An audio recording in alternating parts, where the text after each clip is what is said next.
Hello friends, welcome back to my YouTube channel. आज मैं फिर एक नई वीडियो के साथ आ गया हूं जिसमें मैं आपको बताने वाला हूं कि आपको मेक माई ट्रिप से कैसे टिकट्स बुक करनी है, कैसे आपको अपनी सीटें सिलेक्ट करनी है, कौन कौन सी सीटें सिलेक्ट कर सकते हैं, कौन सी सीट नहीं कर सकते हैं, और कैसे पेमेंट करनी है, पेमेंट के बाद अपनी टिकट कैसे चेक करनी है, पूरी जानकारी दे रहा हूँ ना। वीडियो जुड़े रहिएगा। नए हैं तो हमारे चैनल कर देना सब्सक्राइब, क्योंकि ऐसी जानकारी भरी वीडियो हम आपके लिए लाते रहते हैं। जैसे कि आप यहाँ पे देख पा रहे हैं, मैंने गूगल पे मेक माई ट्रिप सर्च कर लिया था, पहला ही ऑप्शन आ गया था ऑफिशियल वेबसाइट का। मैंने उस पर क्लिक करके इसकी ऑफिशियल वेबसाइट पे आ गया हूँ। जैसे कि इंटरफेस आपके सामने हो रहा है शो।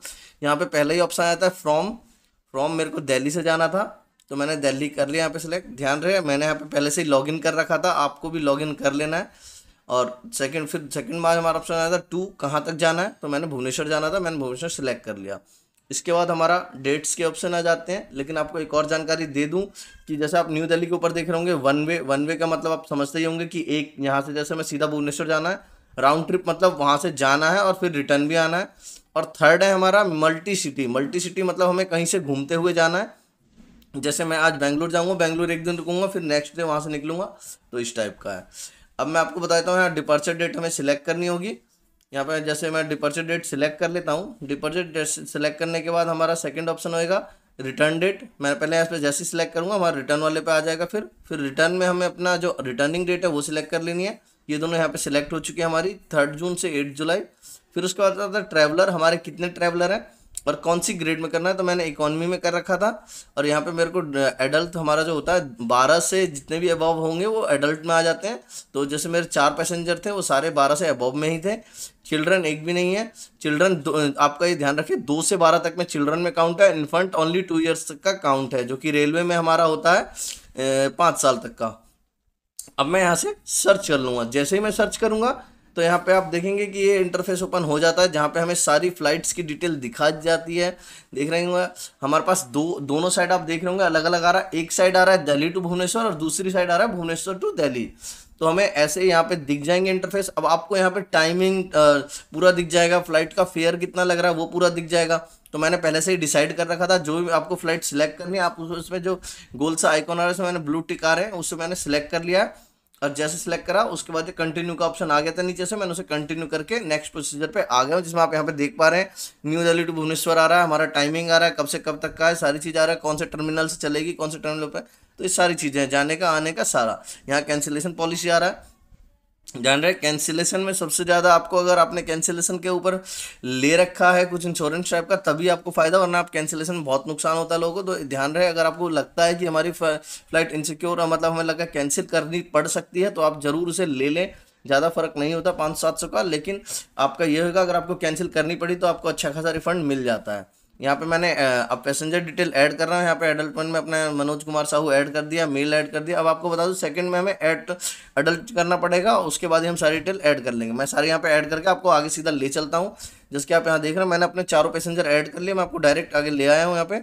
अब यहाँ पे हमें अपना कंट्री कोड, जो हमारा कंट्री कोड है, फिर अपना मोबाइल नंबर, फिर अपना मेल ID, जिसपे हमारे टिकट्स की डिटेल आ जाती है सारी। अगर आपके पास GST नंबर है तो I have GST number, optional है ये, आप कर सकते हैं, नहीं है तो कोई बात नहीं। अगर आपके पास है तो आप जरूर फिलअप करें, ताकि आप इसका GST रिटर्न फाइल कर पाएँ, और आपका जो भी इसमें GST टैक्स लग रहा है तो आपको वो अच्छा खासा अमाउंट रिफंड हो जाएगा, तो आपको टिकट उससे सस्ती पड़ जाएगी। ठीक है, इसके आगे चलते हैं। यहाँ पे देखेंगे आप कंटिन्यू का ऑप्शन आ रहा है हमारा, तो यहाँ पे कंटिन्यू पे जैसे ही हम क्लिक करेंगे हमारा नेक्स्ट ऑप्शन आ जाएगा। जैसे मैं आपको दिखा देता हूँ, कंटिन्यू मैंने क्लिक कर लिया। कंटिन्यू पे जैसे क्लिक करा तो हमारा रिव्यू डिटेल आ गया कि आपने ये पैसेंजर की फिलअप करिए डिटेल। तो यहाँ देखिए सारी चीज़ें आ गई हैं। मैंने 4 पैसेंजर की डिटेल डाली थी, तो चारों का यहाँ पे आप ध्यान रखें, यहाँ डिटेल हमें आप ये नाम सारे चेक कर लें सही से, वर्डिंग मिस्टेक ना हो, ताकि आगे आपको आगे चेक इन करने में दिक्कत ना हो। यहाँ पे देखिए आप एक बार ये आ जाता है पूरा कि आप ऐसी टिकट बुक कर सकते हैं। अब मैं यस कर देता तो यहाँ पे ऑटोमेटिकली मेरी टिकट बुक हो जाती, लेकिन मेरे को खुद सिलेक्ट करनी थी, इसलिए मैंने वहाँ नो कर दिया था। और मैं यहाँ पे खुद अपनी टिकटें सिलेक्ट कर रहा हूँ। जैसे कि आप देख रहे हैं मैंने 2 विंडो सिलेक्ट कर लिया, एक मिडिल की है और एक साइड की है। तो मैंने इस चीज़ सिलेक्ट कर लिया। यहाँ पे आपको नीचे दिख जाएगा आपको कौन कौन सी सीटें सिलेक्ट कर सकते हैं। यहाँ पे जो आप व्हाइट वाला देख रहे हैं उसे आप सिलेक्ट नहीं कर पाएंगे, तो जो सिलेक्शन में थी अवेलेबल मैंने उसे सिलेक्ट कर ली, जिसमें से 2 विंडो वाली थी, एक मिडिल की थी और एक साइड की थी। अब हमने रिटर्न वाली में आ गए, रिटर्न वाली में भी आ गया, तो मैंने इसमें नो लेट मी चूज पे क्लिक कर दिया, और वैसे ही सेम टाइप की मैंने सीटें सिलेक्ट कर ली हैं। एक साइड हमारा दिल्ली टू भुवनेश्वर था, अब ये भुवनेश्वर टू दिल्ली है। इसमें भी हमने लगभग सेम टाइप की सिलेक्ट करी है, 2 विंडो, एक मिडिल और एक साइड। तो हमने ये सिलेक्ट कर लिया। इसके बाद हम नीचे कंटिन्यू पे क्लिक कर लेंगे। जैसे ही हम कंटिन्यू पे क्लिक करते हैं तो हमारा यहाँ एयरपोर्ट पिकअप ड्रॉप का सर्विस आ जाता है। ये हमारा मेक माई ट्रिप की ओर से होता है। अगर हम इसे लेते हैं तो हमारा ये चार्जेबल होता है, जैसे इसके नीचे लिखा हुआ है 247 और 1489। तो इसे आप ले ना ले कोई वो नहीं, आप खुद भी कर सकते हैं, इसीलिए ज़्यादा मैं इसको नहीं कहूँगा आपको लेने के लिए। उसके बाद यहाँ पे आता है इंश्योरेंस आता है। इंश्योरेंस 99 रुपये में है। इसमें आपका 2 लाख तक का इंश्योरेंस होता है। अगर आपको फ्लाइट में किसी प्रकार की दिक्कत होती है तो उसका ये आपका इंश्योरेंस क्लेम कर सकते हैं। इसके बाद जो 99 का आपका है, ये सिर्फ फ्लाइट के बाद फ्लाइट तक के लिए है, कुछ टाइम तक वैलिड रहता है। अभी मेरे को पूरी जानकारी नहीं है इसके ऊपर। मैं आगे नीचे कंटिन्यू कर देता हूँ, आगे की डिटेल पे आपको ले चलता हूँ, जिसमें मैं आपको बताऊंगा कि आपको पेमेंट कैसे करनी है।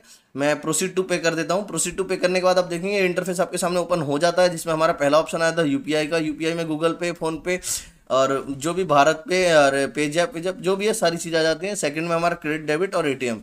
तो credit card, debit card, ATM card, इनके थ्रू। पे लेटर नया जो ऑप्शन आया है इसमें पे लेटर का है, जिसमें आप लेजी पे, सिंपल पे और जितने भी आ रहे हैं जेस्ट मनी, ये सब सारी चीज़ों के थ्रू कर सकते हैं। फिर है नेट बैंकिंग। नेट बैंकिंग आपके सामने बैंक शो कर जाते हैं, जिसके थ्रू आप पेमेंट कर सकते हैं। फिर गिफ्ट कार्ड एंड वॉलेट। अगर आपके पास किसी का गिफ्ट कार्ड होगा तो गिफ्ट कार्ड पे क्लिक कर लेंगे, वरना वॉलेट के थ्रू कर सकते हैं। ईएमआई के थ्रू, ये कुछ बैंक्स हैं जिसके थ्रू आप ईएमआई पे टिकट बुक कर सकते हैं। और लास्ट में है गूगल पे, जिसपे वेरीफाई एंड पे का ऑप्शन था। हम सीधा वहाँ पे फिलअप करके अपनी गूगल आईडी और वेरीफाई पे कर सकते हैं। इसके बाद यहाँ पे हम अभी करने वाले हैं क्रेडिट कार्ड के थ्रू हम अपनी टिकट बुक कर रहे हैं। तो मैंने यहाँ पे कार्ड डिटेल फिलअप कर दी है। फिर उसके बाद नेम ऑन कार्ड, जो भी चीज़ें हैं मेरे को यहाँ पे सारी चीज़ें अपनी फिलअप कर लेनी एक एक करके। और फिलअप करने के बाद आपको अपना नीचे आप देख रहे होंगे, आप यहाँ पे अपना कार्ड अगर सेव करना चाहते हैं तो सेव कार्ड एंड पे कर सकते हैं। तो मैंने यहाँ पे वही करा है, सेव कार्ड एंड पे। मैंने इस पर क्लिक कर दिया था ताकि मेरा कार्ड फ्यूचर ट्रांजैक्शन के लिए सेव रहे। अगर मेरे को कभी ट्रांजैक्शन करनी हुई तो मेरे पास ये कार्ड सेव रहेगा और एक सिर्फ ओटीपी के थ्रू मैं पेमेंट कर पाऊंगा। अब यहाँ पे मेरे को वहाँ पे ओटीपी आ गया था मेरे मोबाइल नंबर पे, जो कि मैं यहाँ पे फिलअप करने वाला हूँ। जिस कार्ड के थ्रू मैंने करा है पेमेंट, उस पर मैं उसके रजिस्टर्ड मोबाइल नंबर पे मेरा ओटीपी रिसीव हो गया था, जिसका 9027 लास्ट डिजिट है। मैंने यहाँ पे फिलअप करके सबमिट कर दिया है। सबमिट करने के बाद आप देख रहे होंगे ट्रांजैक्शन इज बीइंग प्रोसेस्ड लिखा आ जाता है। और उसके बाद आपका जस्ट कुछ सेकंड्स में ही आपका ट्रांजैक्शन सक्सेसफुल हो जाता है। बुकिंग इन प्रोग्रेस आ रहा है और बुकिंग सक्सेसफुल हो गया। जैसे कि आपने देख लिया हाउ वाज योर एक्सपीरियंस, तो मैंने यहाँ पे 5 स्टार सबमिट कर दिए थे। अब मैं आपको बता दूं कि आपको कैसे देखना है कि आपकी टिकट बुक हो गई है। अगर आपको कभी चेक करना हुआ आगे तो वो आप कैसे करेंगे, उसके लिए मैं बता दूं मैं आपको। पहले हमें उसके लिए प्रोफाइल पे आ जाना होगा और उसके बाद ही हम आगे की चीज़ें कर सकते हैं। अभी तो मैं आपको बता दूं कि आप अपना डिटेल चेक कर लें। पहले तो आपने चेक कर लिया था, यहाँ पे भी आपको सारी चीज़ें दिख जाएंगी कि ये चीज़ें हैं, ये 4 ट्रैवलर हैं, सारी चीज़ें डिटेल यहाँ पे आ जाती हैं। जैसे आप टिकट बुक करते हैं, जब टिकट आपकी कन्फर्मेशन आ जाता है वहीं पे आपको सारी चीज़ें डिटेल आ जाती है। बुकिंग सक्सेसफुल था हमारा। यहाँ पे हमने कुछ सर्च नहीं करा था, जैसे हमने पेमेंट करी डायरेक्ट इस इंटरपेज पे आ गए थे। अब मैं आपको दिखा देता हूँ हमें कैसे चेक करना है। तो हमने प्रोफाइल पे आके माई ट्रिप्स पे क्लिक कर लेना, जिससे हम अपनी कभी भी हम आगे लॉग इन करते तो हमें कैसे चेक करना है हमारी टिकट्स की डिटेल। तो हम वहाँ पे आ गए थे। अब यहाँ पे अपकमिंग, कैंसिल्ड और कंप्लीट, यहाँ पे 3 ऑप्शन आ जाते हैं। अगर जो आप अपकमिंग है, जो हमने अभी बुक करी है, वो तो अपकमिंग में आएगा। कभी अगर आपने कोई फ्लाइट कैंसिल करी होगी तो कैंसिल में आ जाएगा। अगर यही हम ट्रेवल कर लेते तो ये कंप्लीटेड में आ जाएगा। ये आपके सामने डिटेल मैंने सारी शो कर दी है। तो दोस्तों जानकारी कैसी लगी? अगर इस जानकारी से आपको थोड़ी सी मदद मिली हो तो हमारे चैनल को कर देना सब्सक्राइब, क्योंकि ऐसे जानकारी भरी वीडियो हम आपके लिए लाते रहते हैं। धन्यवाद।